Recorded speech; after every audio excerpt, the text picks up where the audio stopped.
চৈত্রের চাঁদি ফাটা তাপে অস্থির মালদাবাসী, অসহ্য দহন জ্বালায় নাভিশ্বাস পরিস্থিতি 8 থেকে 80 সকলের। সবে চৈত্র মাস, গরম পড়েছে আর গরমের শুরুতেই চালিয়ে খেলতে শুরু করেছে সূর্যি মামা। আকাশ থেকে যেন আগুন ঝরাতে শুরু করেছে। তাই তো দুপুর হতে না হতেই মালদায় সর্বোচ্চ তাপমাত্রার পারদ ছুঁয়ে ফেলছে 38 ডিগ্রি থেকে 39 ডিগ্রি সেলসিয়াস। ফলে চৈত্রের চাঁদি ফাটা তাপে অস্থির হয়ে পড়ছে ছোট বড় সকলেই। গা জ্বালা করা তাপ থেকে বাঁচতে পথচারীদের কেউ কেউ মাথায় তুলে নিচ্ছে ছাতা, কেউ কেউ আবার মাথায় টুপি কিংবা রুমাল জাতীয় কিছু দিয়ে তাপ থেকে বাঁচতে চাইছে। অনেকে আবার দহন জ্বালা জুড়োতে চুমুক দিচ্ছেন শীতল পানীয়ের গ্লাসে। তাই লস্যি, শরবত, ডাবের জলের চাহিদা বাড়ছে লাফিয়ে লাফিয়ে। গত 1 তারিখ থেকে যে হারে প্রচণ্ড গরমের মধ্যে যে একটা ঈদের বাজারের ভালো একটা ছিল, সেটাকে পুরো দমে গরমে ওয়েদারে নষ্ট করে দিয়েছে। এখন যা হচ্ছে কি, কেউ বাড়ি থেকে বেরোতে গেলে এত লুয়ের মতো বইছে যে গোটা শরীর দিয়ে ঘাম টাম।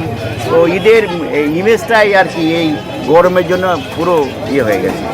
আমরা তো গতবারও এত সুন্দর ছিল, ওয়েদার ছিল, এতটা তাপ পড়েনি। ওয়েদার খুব রোয়ার বাইরে, এত রৌদ্রের তাপ, দুপুরবেলার দিকে থাকা যায় না গরমে। আর তার ভিতরে রোজার মাসের জন্য লোকজনও খুব কষ্ট পাচ্ছে। তার জন্য একটু ডাবের চাহিদাটাও অনেক বেড়ে গেছে এবং ডাবের দামটাও অস্বাভাবিক বেড়ে গেছে।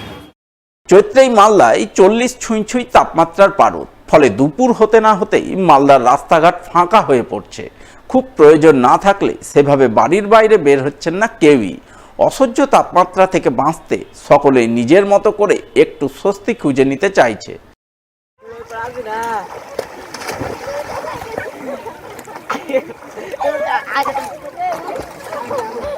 পয়লা এপ্রিল থেকে যা গরম পড়েছে, এই গরমের ঈদের বাজারে যা অবস্থা, মানুষের প্রচণ্ড কষ্টে রোদে যাচ্ছে এবং সেটা ডাব এবং লস্যি দিয়ে মানুষ তা তৃপ্তি করে গরমকে কাটাচ্ছে। চৈত্রের এই অসহ্য দহন জ্বালার মধ্যেই কিছুটা হলেও স্বস্তি ফিরেছে মালদা হাওয়া অফিসের পূর্বাভাসে। কারণ পূর্বাভাস অনুযায়ী 6 এপ্রিল থেকে 10 এপ্রিলের মধ্যে মালদায় হালকা বৃষ্টির সম্ভাবনা রয়েছে। সেই সঙ্গে ঝোড়ো হাওয়া বইতে পারে বলেও জানা গেছে। এই মুহূর্তে নর্থ বাংলাদেশের উপর একটা সাইক্লোনিক সার্কুলেশন আছে, আর ইস্ট আসামের উপর একটা সাইক্লোনিক সার্কুলেশন আছে, ঘূর্ণাবর্ত। এই দুইয়ের প্রভাবে আগামী 4 দিন 6 থেকে 10, আগামী 4 দিন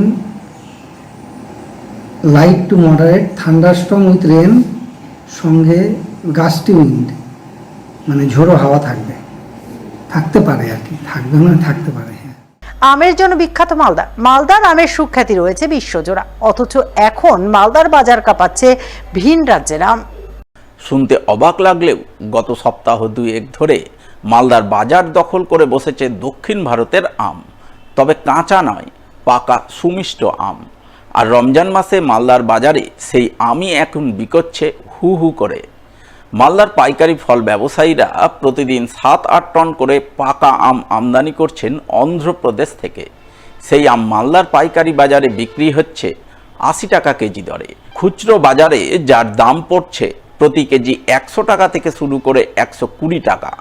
মালদার পাইকারি ফল ব্যবসায়ীদের বক্তব্য, আমের জেলা হিসাবে মালদার সুপরিচিতি রয়েছে, কিন্তু এখনও মালদার আম বাজারে নামেনি, সবে গুটির আকার নিয়েছে। এই সুযোগে মালদার বাজার দখল করেছে অন্ধ্রপ্রদেশের আম।